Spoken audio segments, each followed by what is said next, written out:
Assalamualaikum warahmatullahi wabarakatuh. Halo teman-teman semuanya, perkenalkan saya Fauzia Arda dengan NIM 180311040 dari Prodi Pendidikan Biologi Universitas Negeri Padang. Pada video kali ini, saya akan melakukan praktikum fisiologi hewan dengan judul Lokasi dan Waktu Sensasi Indera Pengecap, yang mana ada dua tujuan praktikum. Yang pertama, yaitu mahasiswa mampu mengetahui lokasi reseptor pengecap pada manusia, dan kedua, mahasiswa mampu mengetahui variasi waktu sensasi. Nah, sebelum kita melaksanakan praktikumnya, saya akan sedikit mengulas terkait dengan indera pengecap ini. Nah, indera pengecap ini adalah indera yang dapat mendeteksi atau merasakan rangsangan, yaitu berupa rasa, baik itu rasa manis, rasa pahit, dan rasa asam, serta rasa asin. Nah, organ dari indera pengecap ini adalah lidah, yang mana lidah ini berfungsi sebagai indera pengecap, yaitu untuk mendeteksi rasa makanan, baik itu asin, manis, asam, dan pahit. Oke, kita next. Setiap manusia itu memiliki lidah. Nah, lidah ini dia merupakan organ yang tersusun dari otot-otot lidah, dan permukaan lidah itu dia dilapisi oleh sel epitelium yang termodifikasi. Nah, kemudian yang banyak mengandung kelenjar lendir dan juga reseptor pengecap yang berupa tunas pengecap. Nah, tunas pengecap itu tersendiri itu tersusun dari sekelompok sel sensorik yang membentuk tonjolan seperti rambut. Nah, teman-teman juga dapat merasakan sendiri bahwa pada lidah kita ini terdapat banyak tonjolan. Nah, tonjolan-tonjolan itu disebut juga dengan papila. Nah, untuk kita ketahui bersama bahwa papila ini berfungsi untuk membantu mendeteksi rasa dari makanan yang kita makan. Oke, selanjutnya bahwa pada papila kita papila di lidah ini dia terdiri atas 4 jenis, yaitu ada papila circumvallata, papila foliate, papila fungiformis, dan papila filiformis. Nah, saya akan menjelaskan satu persatu. Nah, untuk yang pertama adalah papila circumvallata. Papila circumvallata ini adalah papila yang juga disebut sebagai papila pengecap yang bentuknya seperti huruf V. Nah, papila circumvallata ini dia terletak melintang di pangkal lidah. Kemudian papila circumvallata ini dia berjumlah 10 sampai 14 di setiap orang. Kemudian papila circumvallata ini ukurannya itu lebih besar dari papila-papila lainnya, seperti pada papila foliate, fungiformis, dan filiformis. Nah, kalau teman-teman merasakan ada papila yang ukurannya lebih besar, itu adalah papila circumvallata. Yang kedua adalah papila foliate, di mana papila ini bentuknya seperti daun dan letaknya itu di pangkal lidah juga, tapi bagian lateral lidah. Yang ketiga yaitu papila fungiformis. Dari katanya dia berasal dari fungi, bentuknya itu seperti jamur. Nah, papila fungiformis ini juga disebut sebagai papila pengecap dan letaknya itu di bagian anterior lidah. Dan yang terakhir itu adalah papila filiformis, bentuknya itu seperti benang dan letaknya itu di bagian posterior lidah. Dan dia tersebar di bagian permukaan lidah kita. Nah, dari keempat papila yang kita pahami, dari circumvallata, foliate, dan fungiformis serta filiformis, itulah pembagian-pembagian dari papila itu sendiri. Berikutnya, diketahui bahwa lidah itu memiliki indera khusus, yaitu indera pengecap, yang mana ketika kita memakan makanan, akan dapat kita rasakan ketika makanan itu dalam keadaan cair dan harus bersentuhan dengan ujung-ujung saraf. Nah, ujung-ujung saraf itu akan dapat menerima rangsangan yang berbeda. Nah, alat pengecap ini juga disebut sebagai alat refleks dengan adanya rasa manis, pahit, asam, dan asin. Sehingga kelenjar cerna itu akan keluar. Makanya ketika kita makan, kelenjar cerna itu akan keluar untuk membantu kita mendeteksi rasa atau mempercepat kita mengetahui itu adalah rasa, apakah itu rasa asin, manis, pahit, ataupun asam. Nah, berikutnya, indera pengecapan ini diketahui dia memiliki fungsi utama dari tes tibat, atau dikenal juga dengan puting cita rasa. Nah, puting cita rasa ini dia itu sangat merupakan fungsi utama dari indera pengecap. Namun indera pembau juga berperan sangat penting, yaitu untuk memberikan persepsi pengecapan. Nah, dari lidah itu sendiri dia terdiri dari 50 sel epitel yang termodifikasi, yang terdiri dari beberapa sel, yaitu sel sustentatori dan sel pengecap. Nah, ujung organ untuk indera pengecap ini disebut juga dengan testibat. Nah, testibat ini disebut juga dengan puting cita rasa yang terdiri dari sel gustatory fusiform yang tercampur dengan sel sustentatori yang dan membentuk sekelompok itu menyerupai tong. Jadi teman-teman bisa melihat sendiri bahwa bahwa lidah kita itu bentuknya itu seperti tong. Oke, dari situlah lidah itu bentuknya seperti tong. Nah, kemudian indera pengecap itu reseptornya itu akan dapat kita rasakan oleh kuncup pengecap. Nah, kuncup pengecap ini ketika kita makan, kemudian makanan itu akan masuk ke kuncup pengecap, maka sel-sel reseptor itu akan aktif dan akan memberikan impuls saraf. Nah, impuls saraf itu akan diteruskan ke otak, kemudian setelah diteruskan otak dengan melalui neuron. Nah, kemudian organ otak akan mengolah impuls saraf tersebut. Nah, setiap sensasi, rasa yang diberikan itu diterima oleh reseptor di dalam kuncup pengecap yang akan membuat perbedaan potensial sehingga saraf itu dapat dialirkan ke sistem saraf pusat, yaitu ke otak. Makanya makanan yang kita makan itu akan dapat kita rasakan, apakah itu manis, pahit, ataupun asin dan asam. Pada praktikum ini kan ada 2 kegiatan. Jadi untuk kegiatan pertama, tujuannya itu kan mendeteksi lokasi reseptor pengecap. Nah, diketahui bahwa lidah kita itu akan dapat mendeteksi 4 rasa, yaitu manis, pahit, asam, dan asin. Nah, keempat rasa tersebut dia memiliki reseptor pengecap. Nah, untuk yang pertama, rasa manis, reseptor rasa manis itu berada di ujung lidah kita, di sini. Nah, yang kedua itu rasa asin. Reseptor rasa asin itu berada di samping depan lidah kita, di sini. Dan yang ketiga, yaitu reseptor rasa asam itu terletak di bagian samping belakang lidah kita, di belakang dari rasa asin tadi. Dan yang terakhir itu adalah reseptor rasa pahit yang terletak di pangkal lidah. Oke, di pangkal lidah, di sini. Oke, berikutnya untuk sebelumnya bahwa lidah kita ini dia memiliki reseptor khusus, yaitu reseptor dari rangsangan zat kimia. Makanya lidah kita ini merupakan reseptor jenis kemoreseptor, yaitu reseptor yang merangsang zat-zat yang rangsangannya itu berupa zat-zat kimia. Oke, mungkin itu sedikit ulasan terkait materi tentang indera pengecap ini. Oke, kita lanjut praktikumnya. Alat dan bahan yang kita butuhkan pada praktikum ini, untuk yang pertama yaitu alat. Alatnya itu ada berupa stopwatch atau jam. Nah, di sini saya menggunakan jam. Dan yang kedua, alat tulis. Nah, di sini juga ada tabel hasil pengamatan, kemudian alat tulis lainnya. Dan kedua, di sini saya menggunakan cotton bud. Cotton bud ini digunakan untuk meletakkan bahan yang akan kita uji cobakan. Kemudian kita lanjut ke bahan. Nah, bahan yang dibutuhkan pada praktikum ini, jadi untuk bahan utamanya ada 4. Yang pertama yaitu gula, mewakili rasa manis. Kemudian NaCl itu mewakili rasa asin, kemudian sitasimin rasa jeruk mewakili rasa asam, dan kopi hitam itu mewakili rasa pahit. Dan yang terakhir kita butuh air atau air tawar yang gunanya untuk kita berkumur nanti untuk menetralkan lidah kita kembali dari bahan-bahan yang kita uji cobakan. Oke, untuk berikutnya kita akan melakukan praktikumnya langsung agar kita lebih paham. Untuk kegiatan praktikum tentang lokasi dan waktu sensasi indera pengecap ini, dia ada 2 kegiatan. Yang pertama yaitu kegiatan mengenal kepekaan reseptor pengecap. Nah, kegiatan kedua yaitu mengenal waktu sensasi pada reseptor pengecap. Nah, kita di sini butuh cotton bud 4 buah untuk masing-masing bahan. Nah, untuk yang pertama, langkahnya itu kita membersihkan terlebih dahulu rongga mulut kita dengan berkumur menggunakan air. Nah, karena di sini saya menggunakan air minum, jadi boleh ditelan ya.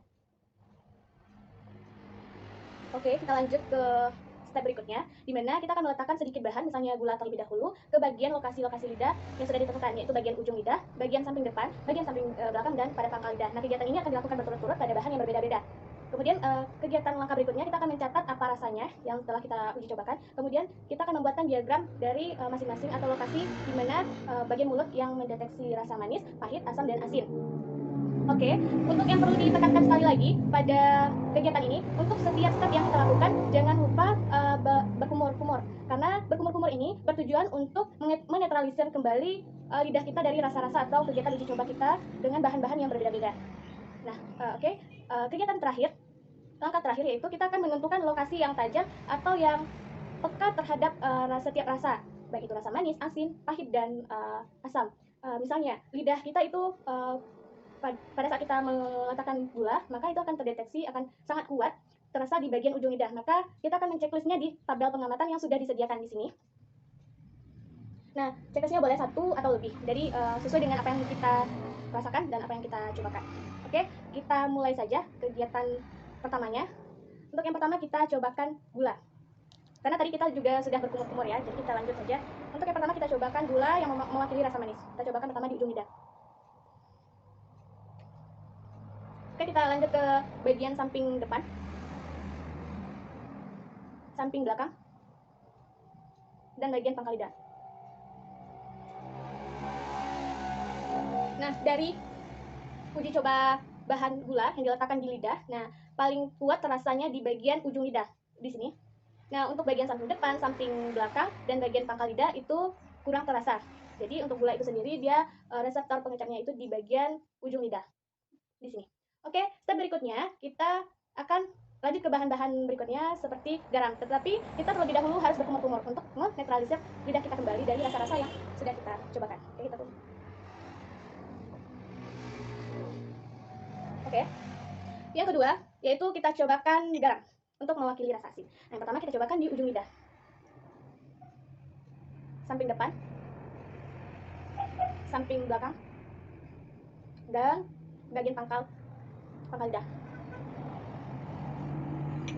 Nah, dari uji coba garam dengan meletakkan garam di bagian keempat bagian lidah tersebut, maka reseptor pengecap yang peka terhadap rasa asin itu adalah bagian samping depan lidah. Nah, di sana terasa sangat asin sekali atau rasa asinnya itu sangat kuat karena memang pada samping depan itu adalah reseptor pengecap rasa asin. Oke, kita next. Sebelumnya kita harus berkumur terlebih dahulu.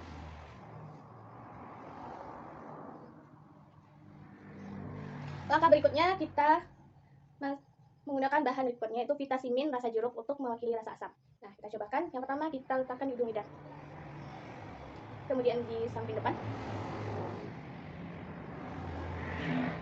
dan terakhir di pangkal lidah.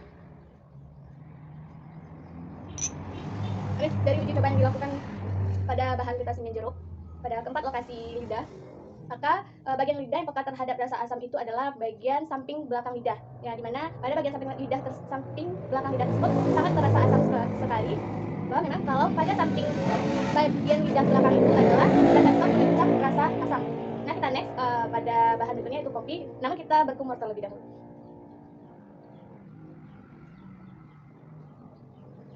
Nah, kita next untuk kopi sendiri. Oke, kita cobakan untuk pertama kali kita cobakan di ujung lidah, samping depan, samping belakang tadi, dan terakhir di pangkal lidah.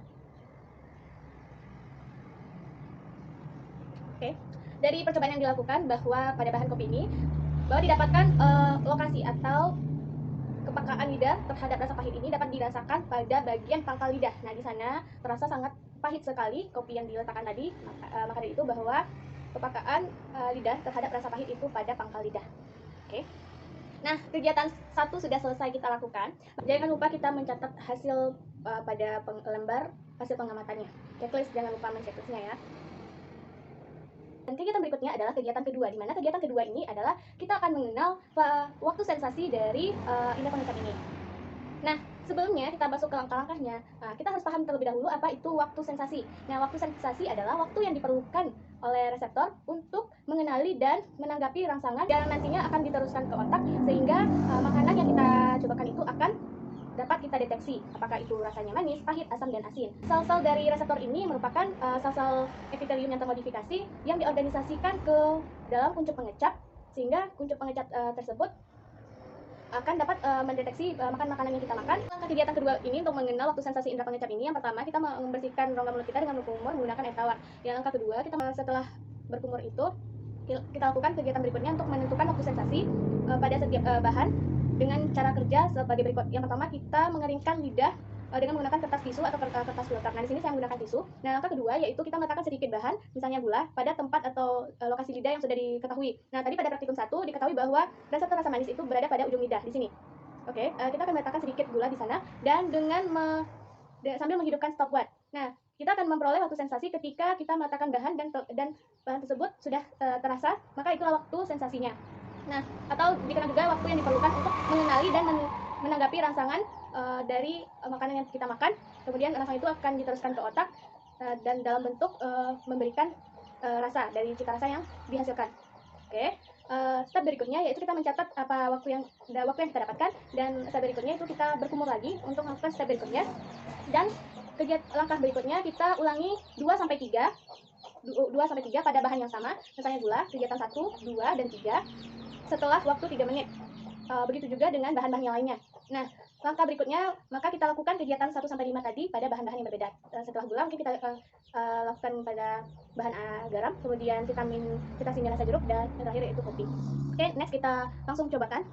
Oke, kegiatan pertama kita mengeringkan lidah kita dengan menggunakan kertas tisu atau kertas filter. Kemudian kita biarkan lidah kita terjulur keluar.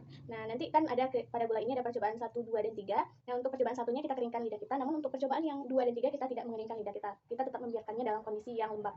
Oke, kita langsung cobakan.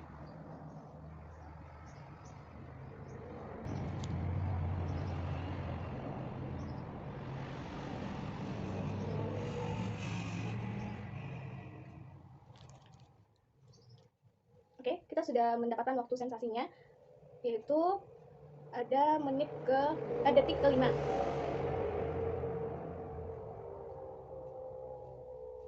Nah, berikutnya kita akan cobakan kegiatan keduanya, namun lidah kita tidak dikeringkan, tetap basah. Dan dilakukan setelah 3 menit. Oke, kita tunggu selama 3 menit, baru kita akan cobakan kegiatan 2 dan 3-nya. Oke, setelah 3 menit, mari kita cobakan yang kegiatan 2 tanpa lidah dikeringkan.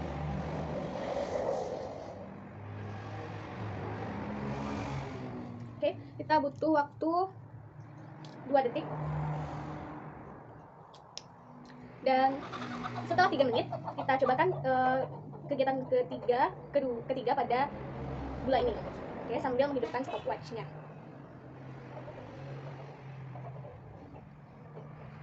Oke. Ada waktu 3 detik. Oke, langkah berikutnya kita lakukan pada bahan yang berbeda, yaitu garam, dengan menunggu waktu selama 3 menit. Terlebih dahulu kita berkumur agar bahan atau gula tadi netral kembali di lidah. Kedua, es asin kita akan lakukan. Terlebih dahulu kita keringkan. Untuk kegiatan satunya, pada garam kita akan keringkan lidah kita dengan tisu dan kita tetap juluskan lidah kita.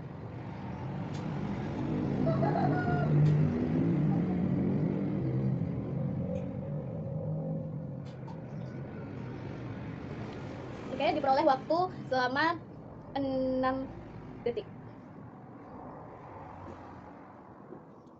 Dan berikutnya kita cobakan untuk kegiatan keduanya pada bahan garam, tetapi setelah waktu 3 menit. Oke, kita tunggu. Setelah 3 menit, kita akan mencobakan untuk kegiatan 2 pada bahan garam, namun dalam kondisi lidah yang basah.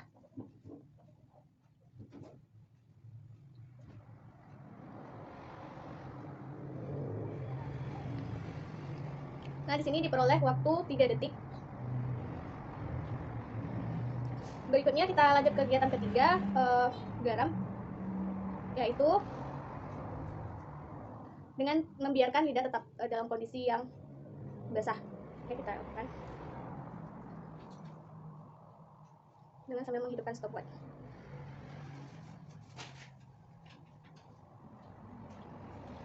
Oke, kita peroleh waktu selama 2 detik. Oke, setelah menunggu selama 3 menit, kita akan next pada bahan yang berbeda, yaitu untuk vitamin rasa jeruk. Untuk kita lanjut ke langkah berikutnya, terlebih dahulu kita berkumur. Oke, kita akan next pada bahan berikutnya, yaitu vitamin yang mewakili rasa asam. Nah, terlebih dahulu untuk kegiatan satunya kita keringkan lidah dengan menggunakan kertas tisu. Dan kita biarkan lidah tetap terjulur keluar.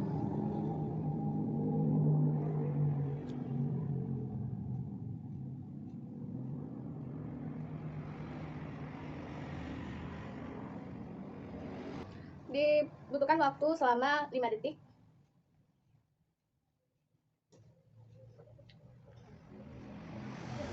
Oke, untuk kegiatan duanya dengan lidah tetap basah itu kita tunggu dulu waktu berikutnya. Kita tunggu dulu selama 3 menit. Oke. Jangan lupa mencatat hasil pengamatannya di tabel pengamatan. Oke. Tadi diperoleh waktu 5 detik. Nah, untuk yang lidah kita tetap basah,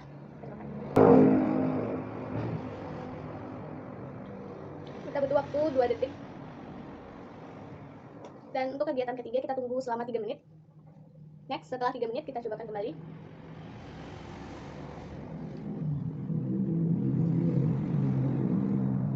Kita peroleh waktu 3 detik. Oke, untuk next pada bahan berikutnya kita butuh waktu 3 menit untuk menunggu sebentar. Oke. Oke, setelah 3 menit kita berkumur terlebih dahulu. Nah, kita next pada bahan berikutnya, yaitu kopi. Tadi asin pada samping depan dan asam pada samping belakang kita cobakan. Nah, sekarang kalau untuk kopi kita cobakan pada pangkal lidah. Untuk yang pertama kita keringkan terlebih dahulu.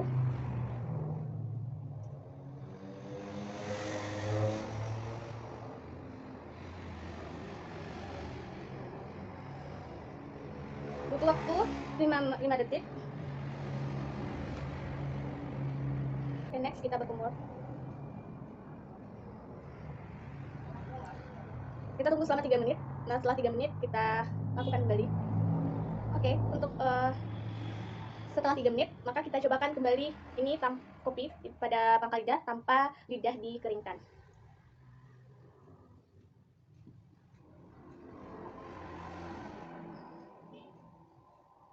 Oke, butuh waktu 3 detik. Setelah itu kita bertumor. Untuk menunggu waktu selama 3 menit untuk ke langkah kegiatan ketiga pada bahan kopi ini yang kita letakkan di pangkal lidah. Oke, kita next.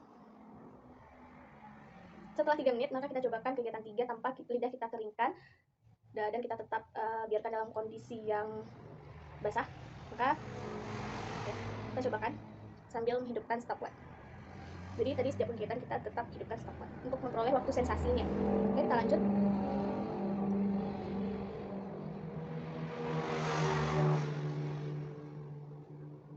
Nah, kita peroleh waktu selama 4 detik. Oke teman-teman, dari praktikum 2 kegiatan yang telah kita lakukan terkait praktikum lokasi dan waktu sensasi indera pengecap, di mana untuk kegiatan 1 yaitu mengenali kepekaan pada reseptor pengecap, dan yang kedua mengenali waktu sensasi pada reseptor pengecap. Dari kegiatan praktikum tentang lokasi dan waktu sensasi indera pengecap yang telah kita lakukan, yang terdiri atas 2 kegiatan, yaitu kegiatan pertama yaitu mengenal kepekaan pada reseptor pengecap, dan kegiatan kedua yaitu mengenal waktu sensasi pada reseptor pengecap. Nah, dapat kita simpulkan bahwa ada 4 pengecap dasar yang dapat kita gunakan untuk mengetahui lokasi reseptor pengecap dan juga waktu sensasi dari reseptor pengecap. Nah, di mana untuk ujung lidah itu sendiri dia sensitif terhadap rasa manis, kemudian tepi lidah bagian depan itu sensitif terhadap rasa asin, kemudian tepi lidah bagian belakang itu sensitif terhadap rasa asam, dan yang terakhir itu bagian pangkal lidah yang sensitif terhadap rasa pahit. Nah, dari keempat hal tersebut, maka juga kegiatan kedua yang terkait dengan waktu sensasi tersebut. Nah, waktu sensasi ini kan waktu yang dibutuhkan untuk reseptor mengenali dan menanggapi rangsangan yang akan nantinya diteruskan ke otak sehingga terbentuklah rasa. Nah, jadi dari pengamatan atau uji coba yang telah kita lakukan pada kondisi lidah yang basah dengan kondisi lidah yang kering. Untuk kondisi lidah yang kering, ketika kita meletakkan bahannya itu dan sambil menghidupkan stopwatch, maka kita peroleh waktu yang lebih lama dibandingkan pada lidah yang dalam kondisi yang lembab, kita peroleh waktu yang cepat.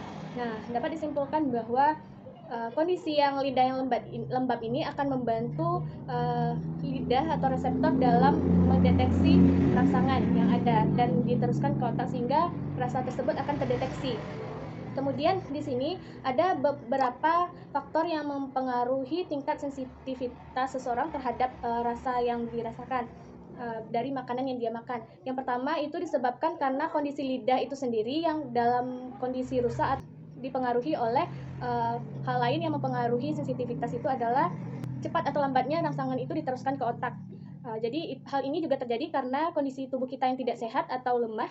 Nah, mungkin pada orang yang kondisi tubuhnya sehat itu akan rangsangan berupa rasa itu akan cepat terdeteksi. Namun berbeda pada orang yang kondisinya lemah. Hal tersebut juga menjadi pengaruh untuk sensitivitas terhadap rasa tersebut. Nah, yang faktor lain yang mempengaruhi itu adalah jenis kelamin. Nah, jenis kelamin juga mempengaruhi faktor sensitivitas seseorang terhadap pengecapan ini.